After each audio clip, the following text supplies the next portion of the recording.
আছে। সুতরাং নিঃশ্বাস যেদিন বন্ধ হয়ে যাবে আপনি চলে যাবেন, তাই নিঃশ্বাস প্রশ্বাসের সঙ্গে করুন জুড়ে দিন এই নাম রাম নারায়ণ রাম, রাম নারায়ণ রাম, রাম নারায়ণ রাম। তা যদি না পারেন বলো ঠাকুর ঠাকুর ঠাকুর ঠাকুর, তাতেও কাজ হবে। যদি তাও না পারে ধ্যানে আনুন ঠাকুর ঠাকুর ঠাকুর ঠাকুর, ধ্যান করুন, জপ করুন, যেভাবেই হোক। বালক ব্রহ্মচারীকে কাজ ছাড়া করা যাবে না। টাইম কিন্তু খুবই শর্ট। যে কোনো সময় মহাকুরুক্ষেত্রের যুদ্ধ বেঁধে যাবে, তৃতীয় বিশ্বযুদ্ধ অনিবার্য, কেউ ঠেকাতে পারবে না।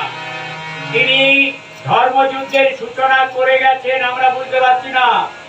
তিনি মহানাম দিয়ে হরে কৃষ্ণ হরে রামের চার নাম রাম নারায়ণ রাম দিয়ে কিন্তু